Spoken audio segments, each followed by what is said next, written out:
বেআইনি কাজ আমরা করি না। কালকেও বাংলাদেশের অ্যাম্বাসেডর আমার কাছে এসেছিলেন, আমি ফার্স্ট জিজ্ঞেস করেছিলাম গভর্নমেন্ট অফ ইন্ডিয়ার পারমিশন আছে কিনা, এবং গভর্নমেন্ট অফ ইন্ডিয়ার এক্সটার্নাল অ্যাফেয়ার্স ক্লিয়ারেন্স দেওয়ার পরেই তারা কিন্তু আমার সাথে দেখা করতে এসেছিলেন, অর্থাৎ within the knowledge of the government of India তারা এসেছিলেন।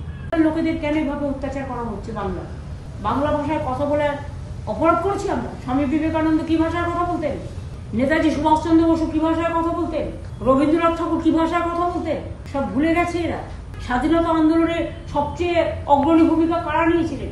নবজাগরণ, সমাজ সংস্কার, সবকিছুতে বাংলা দেখলেই পুরো তাদের উপর অত্যাচার করতে হবে। তাহলে বলে দিন বাংলা নিষিদ্ধ। দিল্লি ইউনিভার্সিটি থেকে শুনলাম বাংলা বাদ দিয়ে দেওয়া হয়েছে। কদিন আগেও আমরা বিভিন্ন জেলার লোকেদের নিয়ে এসেছি রিলিজ করে। বাংলা ভাষায় কথা বললেই বাংলাদেশি বলে বিভিন্ন রাজ্যে আটকে দেওয়া হচ্ছে বিজেপি স্টেটগুলোতে। আমার কথা হচ্ছে, বাংলা ভাষায় কথা বলা কি অপরাধ? বাংলাদেশ বাংলা ভাষায় কথা বলে, বাংলাদেশি আলাদা। আর ইন্ডিয়ান যারা, ইন্ডিয়ানদের পাসপোর্ট, ইন্ডিয়ানদের সমস্ত আইডেন্টিটি থাকা সত্ত্বেও, সব দেখানো সত্ত্বেও পরিযায়ী শ্রমিক আমার রাজ্যেও 1.5 কোটি আছে। সব রাজ্যের লোক আমার রাজ্যে কাজ করে, তাদের তো আমরা কখনো অসম্মান করি না। কিন্তু আমাদের বাংলা ভাষায় কথা বলা কি অপরাধ? বাংলা ভাষায় কথা বললেই বাংলাদেশি বলে দেওয়া, তকমা দিয়ে তাকে আটকে দেওয়া হচ্ছে, যে তাদের সবাইকে বাংলাদেশি আখ্যা দিয়ে বন্দি করে রাখা হচ্ছে, তাদের বাংলাদেশে পুশ করে দেওয়া হচ্ছে, তাদের উপর অত্যাচার হচ্ছে।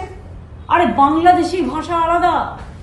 বাংলাদেশি যারা 71 মার্চ পর্যন্ত ভারতবর্ষে এসছেন তারা বৈধ ইন্ডিয়ান নাগরিক অ্যাজ পার বঙ্গবন্ধু মুজিবুর রহমান আর ইন্দিরা গান্ধী চুক্তি অনুযায়ী।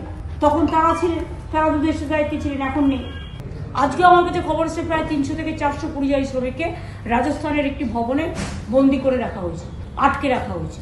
সেম জিনিস আরো অনেক রাজ্যে হয়েছে, যেখান থেকে আমরা অলরেডি তাদের নিয়ে এসেছি। এটা খুব দুর্ভাগ্যজনক ব্যাপার। তো আমি যদি গুজরাটে যাই, আমি গুজরাটি ভাষায় কথা বলি। আমি যদি রাজস্থানে যাই, আমি হিন্দি ভাষায় কথা বলি, যেটা জানি। আমি যদি বিহারে যাই, আমি হিন্দি ভাষায় কথা বলি, আমার তো কোনো আপত্তি নেই। বাংলা ভাষায় যারা কথা বলে তারা কি অপরাধটা করেছে এই বিজেপি সরকারের কাছে? এটা তো তাদের দিক থেকে হচ্ছে, এটা আমাদের দিক থেকে হচ্ছে। কিন্তু যদি আমি বলি বিএসএফ এবং এয়ারপোর্টে ক্লিয়ারেন্স দিয়ে কতজনকে ছেড়ে রাখা হয়েছে এখানে, এটা তো আমি পাল্টা কোশ্চেন করতে পারি। সেটা তো আমাদের দোষ না, এটা তো গভর্নমেন্ট অফ ইন্ডিয়া করেছে। ঠিক আছে, কারো জীবন শান্তি পাক সেটা আমি চাই, কিন্তু যদি কোনো ঘটনা ঘটে যায় কে দায়িত্ব নেই?